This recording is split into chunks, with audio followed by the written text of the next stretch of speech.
Okay, so we'll get into a couple of Vindictive kills here. In between kills, we're just stalling adrenaline. I am only using tier 95 prayers just to keep this as accessible as possible. We're going to start off the kill with a bleed just so he's walking. Do a little more damage. We're at 100% adrenaline, so we want to do our Death Swiftness. Switch back to our Ascension and Ring.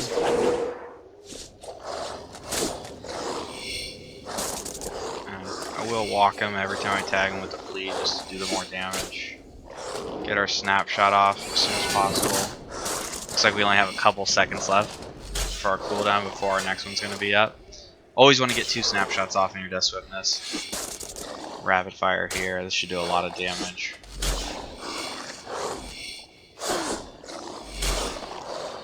This last snapshot off before our Death Swiftness runs out. There we go. There's his range attack, one more melee attack, and then let's bleed him so when he flies off he does more damage. And I'll go straight into our rapid fire. He hits us once. I'm going to shield switch for the heal, back to our Ascension.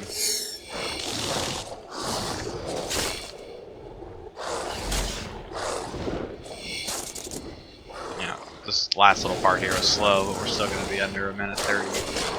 So minute 19 seconds, or minute 18 seconds is the kill speed. We're going to stall adrenaline in between kills. So we got Anticipate, Freedom, and Surge. So we keep our adrenaline up here, so we'll surge when our bows go down. And I normally like to do Freedom, Surge, and Anticipate so you get the 10% less damage buff as the kill starts. Freedom. I walk away from where he spawns a little so we can tag him with Fragmentation Shot to bleed. And then we tag him with that. Glaive, Vigor, Death Swiftness. Ascension bow, ring back on. We use the glaive just because that's our planted feet switch. You can use adrenaline pot, go faster. Snapshot into rapid fire here, and fire will be coming out. Actually, we probably should have moved. You can be outside your circle and still get the buff. Like I'm outside the circle right now. I still have the Death Swiftness buff. We want to get this last snapshot off here. And definitely don't be afraid of the tendrils either if you have it up. If you're above half health. See, it does a lot of damage to us, but we just hit him for the bleed as well. Tag him with the bleed before he flies off, so get the damage. We're going to go straight into a rapid fire, and we're going to try to heal off this. So he's going to hit us with basic attack, shield switch res, big heal, back to our Ascension bow. That's just how you kind of keep your health up in between kills.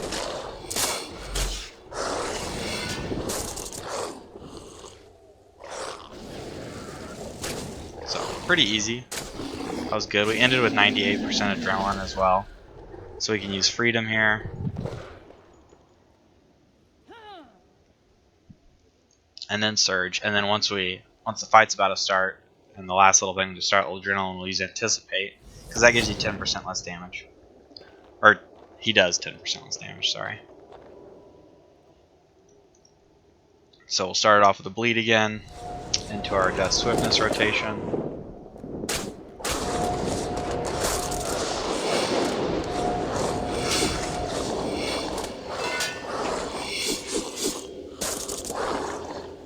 Get our snapshot off as soon as possible.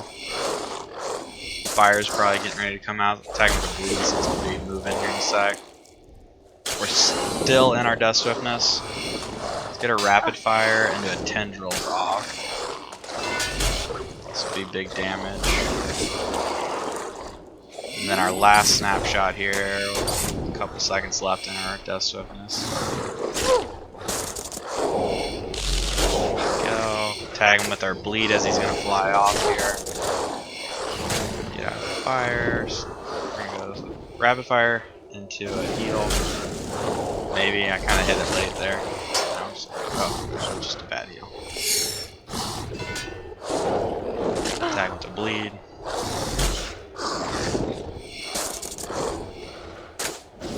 I'm going to use Debilitate here just so I don't get hit by a lot on that.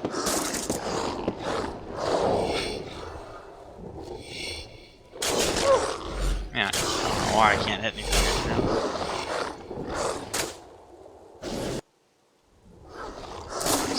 still under a minute 30. That was a slower kill too, minute 24.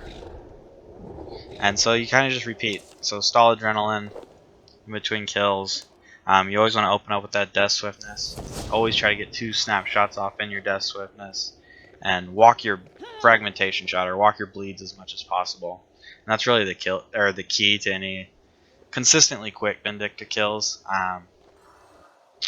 And which I think is really good. I mean, if you're getting under a minute 30-second kills at Vindicta and you're just learning basically with Revolution and a few switches, it's a really good base spot to learn how to kind of get into PVM. And you'll realize once, like, these switches, they're way easier on keybinds.